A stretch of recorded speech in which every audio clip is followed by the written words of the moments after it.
19 décembre 1944, 14h47. Holzheim, Belgique. La neige épaisse s'agglutine aux murs effondrés des fermes en ruine, un ciel de plomb étouffant les derniers rayons pâles du soleil d'hiver, tandis que le vent hurlant porte l'odeur âcre de la cordite et du fouel brûlé, imprégnant vos narines comme un poison froid qui s'infiltre jusqu'aux poumons gelés. Vos bottes s'enfoncent dans la boue gelée, chaque pas un combat contre la terre vorace qui aspire vos forces, lourde de sang figé et de débris de chair anonyme, et le sergent Elias Kane, visage noirci de suie et de crasse, blotti contre le rebord d'un cratère d'obus qui fut jadis un jardin potager, sans le poids écrasant de son M1 Garand sur son épaule endolorie, le métal glacé mordant sa peau à travers le tissu trempé de sa tenue de combat déchirée. L'air vibre du grondement lointain des moteurs diesel des Panzer IV qui percent la brume, leurs chenilles broyant les branches mortes sous un craquement sinistre qui résonne dans vos os comme un glas funèbre. Et autour de Kane, les trois derniers hommes de son peloton.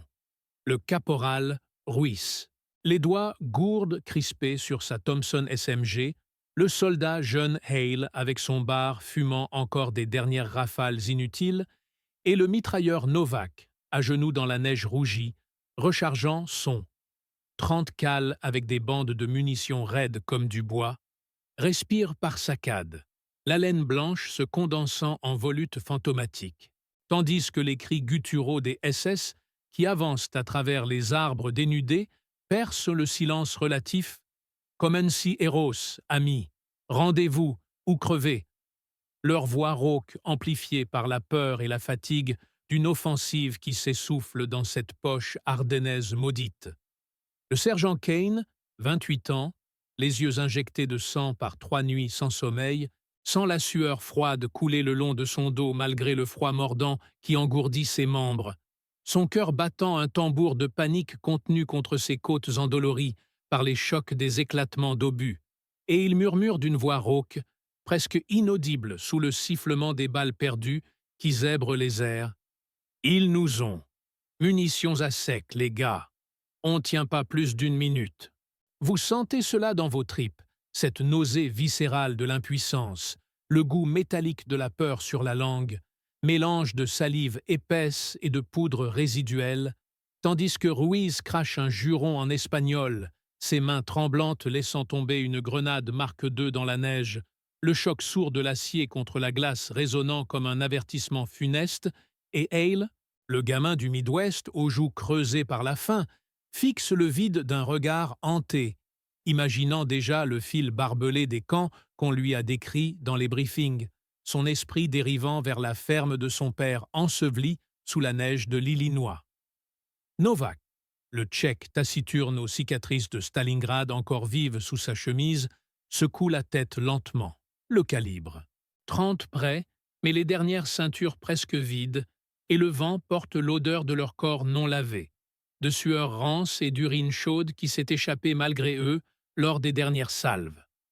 Les Allemands sont là, une demi-douzaine de grenadiers en manteau camouflé blanc, MG-42 calés sur leurs épaules, leur STG-44 braqués, avançant en bond lourd, bottes claquant dans la neige profonde jusqu'aux genoux, leurs visages masqués de fatigue et de haine, yeux plissés contre les flocons qui fouettent comme des lames. Kane sent le monde se resserrer autour de lui, chaque seconde s'étirant en une éternité de plomb, le froid paralysant ses doigts sur la crosse usée de son garand, 7 cartouches restantes, comptées à voix haute dans le bunker improvisé de balles de foin gelées. Et il pense à sa femme à Brooklyn, à la lettre froissée dans sa poche qui parle d'un bébé à naître, un poids moral qui broie son âme plus que les obus allemands.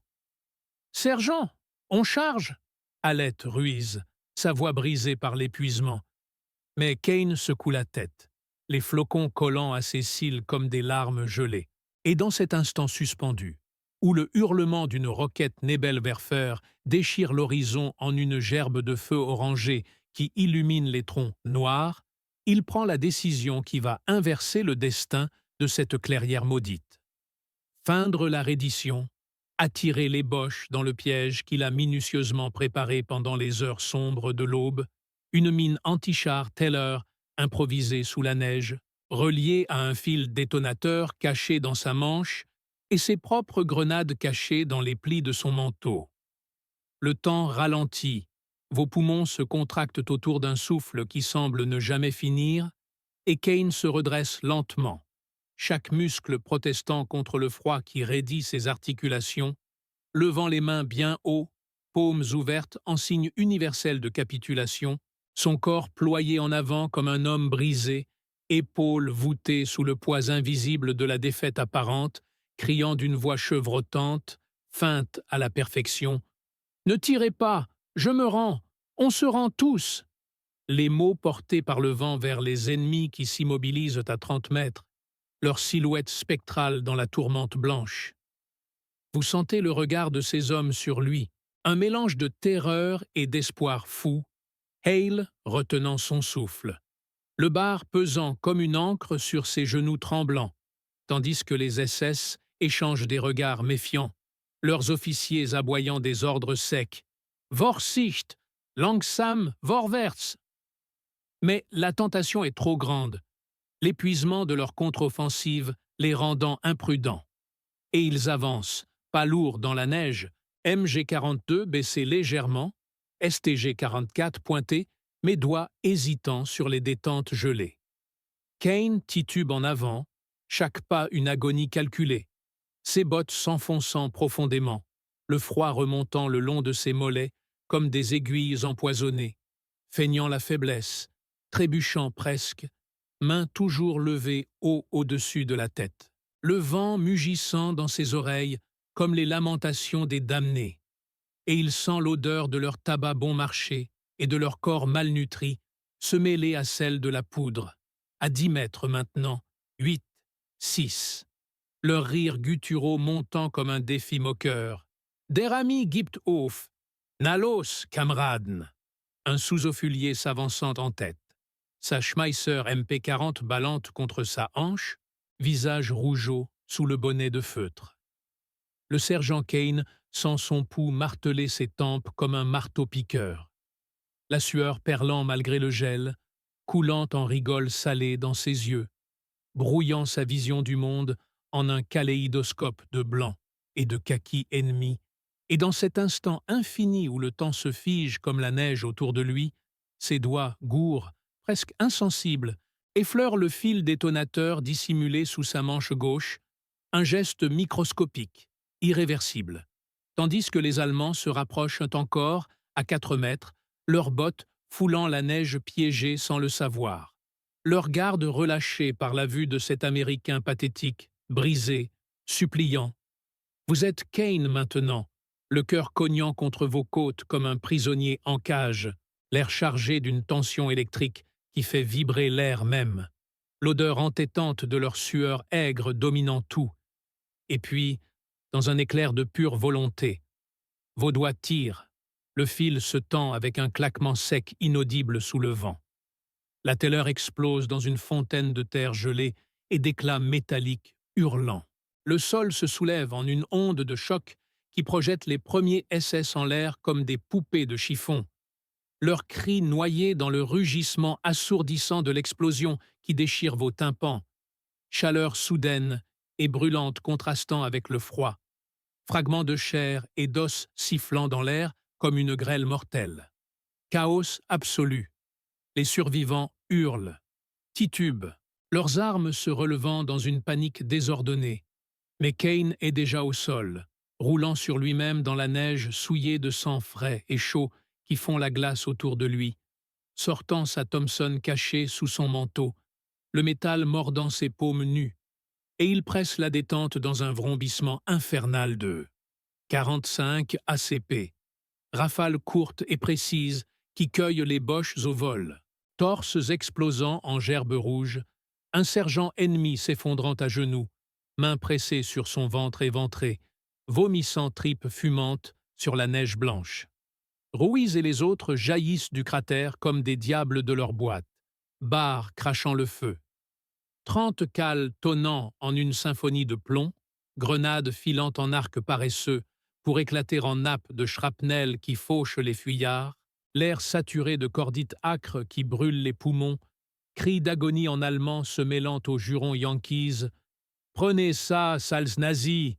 Et le sergent Kane, rampant dans la boue sanglante, recharge d'une main tremblante, sentant le recul de la Thompson vibrer jusqu'à ses épaules démises, chaque balle un verdict de survie, tandis que les derniers SS s'effondrent, l'un d'eux agrippant la botte de Kane dans un râle final, yeux vitreux implorant une pitié qui ne viendra pas.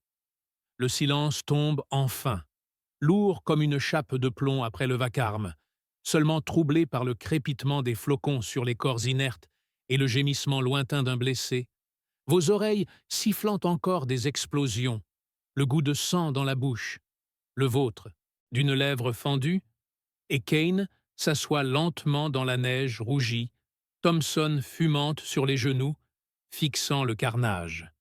6 corps tordus, armes éparpillées, la telleur ayant creusé un cratère fumant d'où s'élève une odeur de terre brûlée et de viscères carbonisés.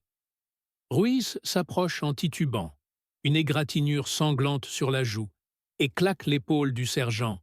« Bon Dieu, chef, vous nous avez sauvés. » Mais Kane ne répond pas, son regard perdu dans le vide, le poids de la ruse pesant sur son âme comme une croix, se demandant si ces hommes avaient des familles, si leur mort n'était pas un miroir de la sienne prochaine, l'adrénaline s'écoulant de ses veines comme un poison lent, laissant place à un épuisement abyssal qui engourdit plus que le froid. Hale vomit à genoux, secoué de spasmes, le bar abandonné dans la neige, tandis que Novak compte les munitions restantes, une ceinture, 3 boîtes, et le vent hurle à nouveau, portant l'écho des combats plus loin dans la forêt. Un Sherman allié grondant au loin comme un espoir fragile. Vous sentez le tremblement dans vos membres, la faim qui ronge les entrailles, le froid qui s'infiltre dans les blessures superficielles pour les transformer en feu lent, et Kane se relève péniblement, ramassant une STG 44 encore tiède, sentant son poids étranger mais réconfortant, tandis que les flocons effacent déjà les traces de sang, la forêt reprenant ses droits sur le théâtre de mort.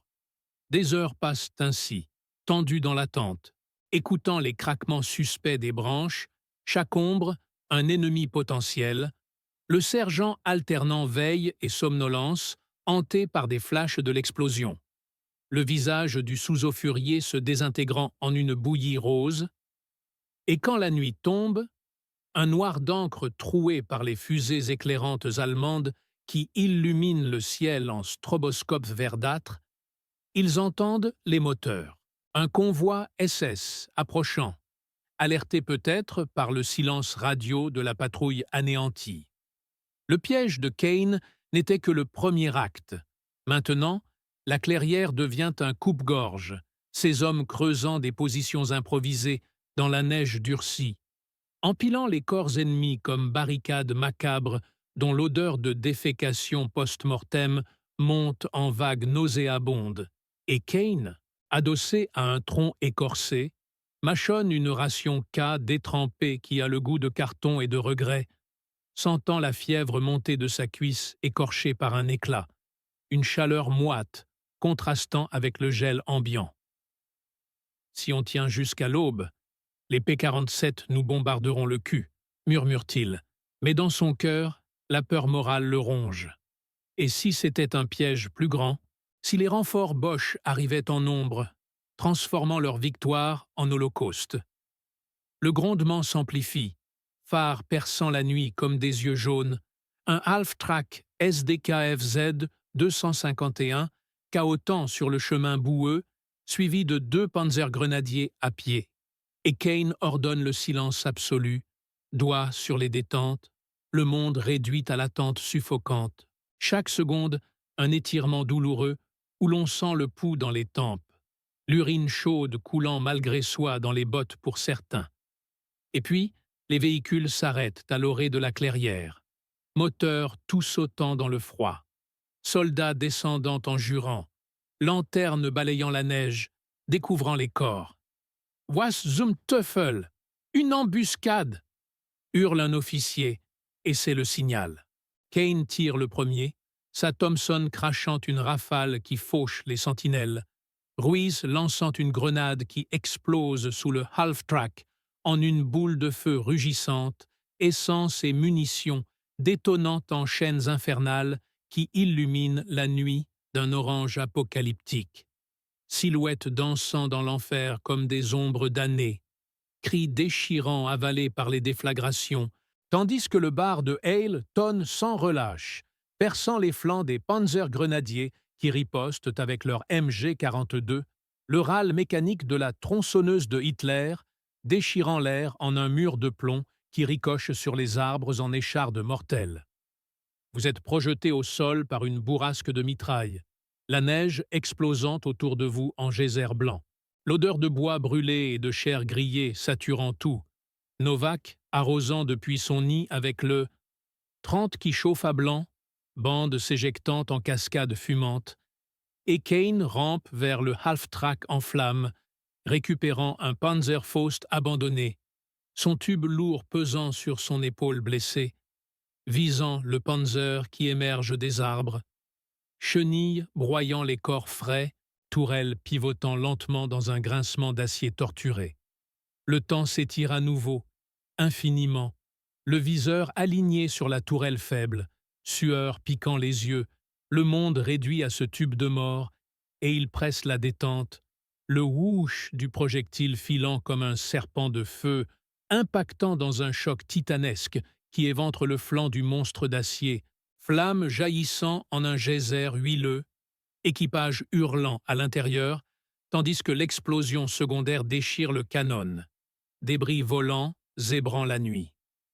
Les survivants allemands fuient en désordre, abandonnant armes et véhicules, poursuivis par les tirs sporadiques des Américains épuisés, et le silence revient, plus profond, plus accusateur, ponctué seulement par les craquements des feux mourants et les gémissements des blessés Boche qu'ils achèvent d'une balle dans la nuque, geste mécanique teinté de nausée. Kane s'effondre contre une roue carbonisée du half-track, le métal encore brûlant mordant son dos à travers la toile, sentant le sang couler de multiples entailles, l'épuisement le clouant au sol comme un poids de plomb, ses hommes autour de lui. Ruiz bandant une plaie au bras de Hale, qui pleure en silence. Novak pillant les munitions ennemies, des boîtes de MG-42, des chargeurs de STG. Et dans cette bulle de calme relatif, le sergent fixe les flammes dansantes, revivant chaque seconde de la feinte. Les mains levées, le fil tiré, les corps volants, se demandant si Dieu pardonnera cette ruse satanique, le moral conflicte, le rongant plus que la faim ou le froid. Vision de visages ennemis, un jeune, presque un enfant, yeux implorants avant l'explosion, entend son esprit comme des fantômes. L'aube pointe enfin, un gris laiteux filtrant à travers les branches, portant le vrombissement salvateur des Thunderbolt P-47 qui mitraillent les lignes allemandes au loin, et un convoi de Shermans US émerge de la brume, canons pivotants, équipages acclamant les survivants hagards. Mais pour Kane, la victoire est amère, un vide béant dans la poitrine, survivant quand tant d'autres gisent froids, le poids de leur vie sur ses épaules voûtées. Et tandis qu'on l'évacue sur une jeep brinque-ballante, bandage sur les plaies suintantes, il ferme les yeux, sentant encore la neige sous ses doigts, l'odeur de mort persistante, le piège tendu non seulement aux ennemis, mais à son propre âme, un écho éternel dans le silence de l'après-bataille qui s'étire comme une condamnation sans fin. Ruiz monte à ses côtés, une cigarette tremblante aux lèvres. « On a gagné, sergent !»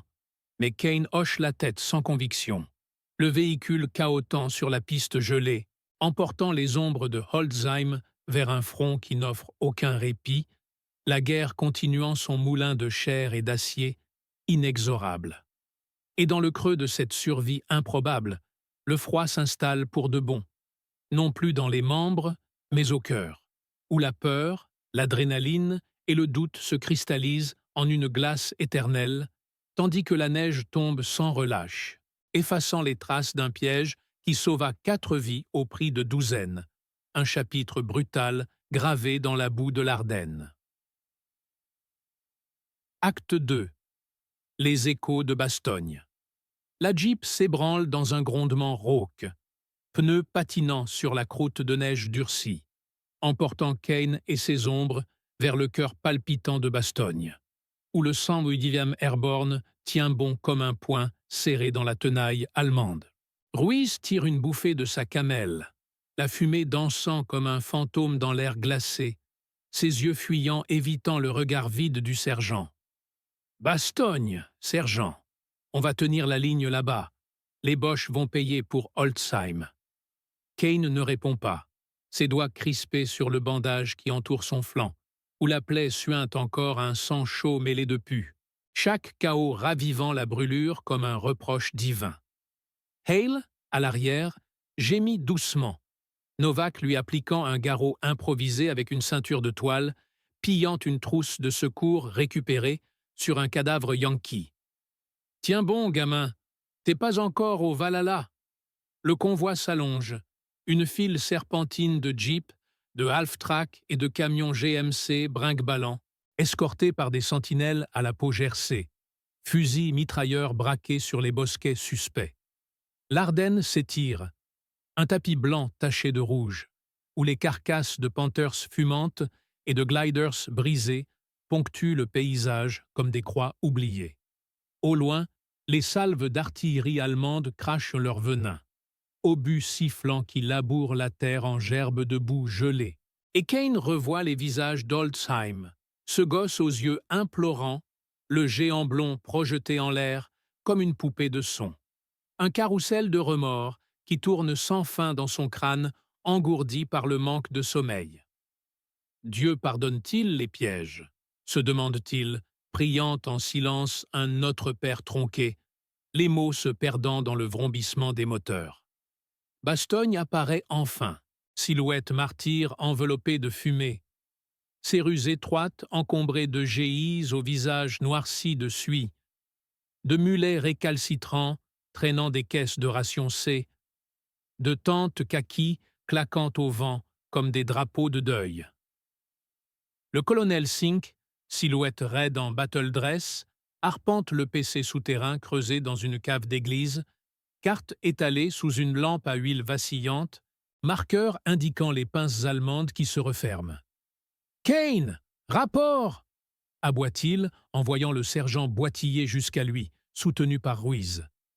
Kane se redresse, saluant d'une main tremblante. « Holzheim sécurisé, mon colonel. 4 survivants. Boches en déroute, mais perte lourde des leurs. » Sink hoche la tête, impassible, mais ses yeux trahissent la fatigue d'un homme qui commande des légendes. « Bien, vous intégrez le périmètre sud. Les SS de Piper poussent fort. Tenez la route de marche. Pas de quartier. » La nuit tombe comme un linceul, un noir d'encre percé par les fusées éclairantes qui illuminent les silhouettes ennemies rampant dans la neige. Kane et ses hommes s'enterrent dans un fossé bordé de barbelés rouillés, mitrailleuses, 30 braqués sur le No Man's Land blanc. Hale, fiévreux, délire à mi-voix sur sa mère à Brooklyn, Novak rechargeant les bandes avec une précision mécanique, Ruiz creusant un trou pour les latrines en jurant en espagnol. Puis, ça commence. Un sifflement strident, les obus 88 qui hurlent, explosant en fontaines de terre et d'éclats. Un half-track US pulvérisé à 100 mètres, ses occupants éjectés comme des chiffons. « À terre !» rugit Kane, et les MG-42 ennemis crépitent. Balles traçantes, zébrant la nuit comme des comètes maléfiques. Dans la boue glacée, Kane rampe vers un avant-poste isolé. Grenade Mills à la ceinture, le cœur battant un tambour de guerre. Un cri perçant, un para touché, ventre ouvert, tripes fumantes sur la neige, et Kane charge, feignant une section entière, tirant au jugé depuis la hanche, abattant 2 ombres Feldgros qui s'effondrent en gargouillant. Mais un éclat le frôle, entaillant sa joue, et il trébuche sur un corps ami, McCoy, yeux vitreux, fixant les étoiles indifférentes. Encore un piège, pense-t-il, tirant le fil d'une mine S-mine cachée. Le sifflement mortel précédant l'éruption de shrapnel qui fauche une patrouille allemande surgit des bois. Les survivants Boche fuient, mais un officier SS, casquette à tête de mort luisante, lève les mains. Puis, tire d'une main cachée. La balle traverse l'épaule de Ruiz, qui hurle, ripostant d'une rafale qui crible l'homme de trou. À l'aube, le silence revient, ponctué de gémissements et de corbeaux croassants. Kane, agenouillé près de Ruiz, pensait à la va-vite, sans le froid du doute l'envahir à nouveau. Sauver ou tuer? La ruse est-elle victoire ou damnation? Les Thunderbolts reviennent, piquant sur les réserves de carburant nazis, et un ravitaillement C-47 largue ses parachutes comme des champignons blancs, rations, munitions, morphine. Mais pour Kane, chaque paquet est un rappel. La guerre broie les âmes avant les os. Bastogne tient, mais son cœur, comme celui du sergent, craquelle sous la glace inexorable. Un front intérieur où les fantômes d'Oldsheim rejoignent ceux de cette nuit sanglante. Un écho qui grandit, menaçant d'engloutir la lumière incertaine d'une survie volée. La neige tombe encore, effaçant le sang frais, tandis que le moulin de chair et d'acier tourne, plus vorace que jamais. Kane essuie la neige de son Thompson, le métal glacé mordant ses gants troués. Ruiz gémit faiblement, la morphine atténuant sa douleur en un brouillard cotonneux. « Tiens bon, mec, les toubibs arrivent », murmure Kane, mais ses yeux scrutent l'horizon boisé, où les sapins se dressent comme des sentinelles spectrales. Un grondement distant, les Tigers Königstiger, ces monstres d'acier blindés, reprennent leur marche funèbre, chenilles broyant les racines millénaires. Bastogne est un abcès purulent que les Panzers veulent percer, et Kane sait que la 101e Airborne, clouée au sol par le blizzard, n'est plus qu'une poignée d'hommes hâves, fantômes en treillis olive. Soudain, le radio crachote. Kane, ici le capitaine Winters. Patrouille de reconnaissance vers le sud, secteur Noville. Boches en force, avec des Stooges et de l'infanterie motorisée. Prenez Ruiz s'il tient, sinon laissez-le. Objectif: cartographier et saboter. Bougez. Kane jure intérieurement. Encore du suicide en boîte. Mais il hisse Ruiz sur ses épaules. Un fardeau vivant de 100 kilos, et ordonne aux survivants: section, on y va. Pas de héros, juste des vivants. Il rampe dans les boyaux enneigés, évitant les patrouilles SS qui quadrillent les ruines d'un village éventré. L'air pue la poudre et la chair brûlée. Un char américain Sherman gît sur le flanc, tourelle tordue comme un crâne fracassé, son équipage carbonisé formant des statues grotesques. Kane dépose Ruiz dans un cratère, camouflé sous une bâche, et avance avec 3 hommes. O'Brien, le géant irlandais, mitrailleuse légère sur l'épaule, et les frères Kowalski, jumeaux polonais aux yeux fous de haine. Un éclat de voix gutturale les fige. Des Allemands, à 30 mètres, creusant un nid de mitrailleuses autour d'un pack 40 anti-chars. La ruse ou la mort. Kane mime un geste, grenade. Les Mills volent en arc mortel, explosions étouffées par la neige, cris en allemand se muant en gargouillis. O'Brien arrose, la barre crachant le feu, abattant 3 silhouettes qui dansent la gigue macabre avant de s'effondrer. Mais un clairon retentit, alerte. Une section Boche surgit d'un bunker camouflé, MP40 pétaradant. Les Kowalski chargent, baïonnette en avant, poignardant dans le blizzard de balles. L'un tombe, gorge tranchée nette, l'autre rit follement, vidant son garant dans la mêlée. Kane, dos au mur d'un hangar effondré, recharge à l'aveugle quand un panzer-grenadier bondit sur lui, baïonnette luisante. Coup de crosse au visage, craquement d'os, puis le Thompson hurle. Le Bosch s'écroule, poitrine ouverte comme un livre sanglant. Mais le mal est fait. Les Stooges arrivent, canon de 70 mm, pivotant avec un ronronnement sinistre. « Reculez !»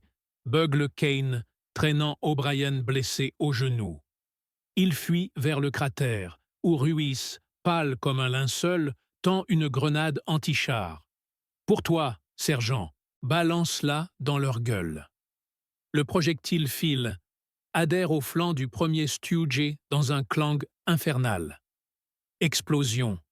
Le blindé vomit une langue de feu, tourelle projetée à 10 mètres, équipage rôti vif hurlant jusqu'à l'asphyxie. Les autres hésitent, et Kane profite du chaos pour exfiltrer. De retour au périmètre, sous les P-47 qui mitraillent les renforts nazis, Winters hoche la tête. « Bon boulot, mais les Tigers percent à l'est. Préparez-vous. Ce soir, on contre-attaque avec les Brits de la 6e Airborne. » La nuit tombe, plus noire que l'âme de Kane. Assis près d'un brasier improvisé, il fixe les flammes qui dansent comme les fantômes d'Olzheim, le village alsacien rasé, les civils fauchés par son propre feu d'artillerie. Sauver Bastogne, ou juste survivre à soi-même. Ruiz tousse du sang, O'Brien boite, et les corbeaux, repus, s'envolent en nuées. Le moulin tourne, broyant les certitudes avec les os, et Kane sait que l'aube portera non la lumière, mais un nouveau déluge de fer et de feu, où la victoire n'est qu'un sursis avant la damnation inéluctable. La neige cesse enfin, révélant un paysage d'apocalypse. Carcasses fumantes, tombes improvisées marquées de plaques de ration.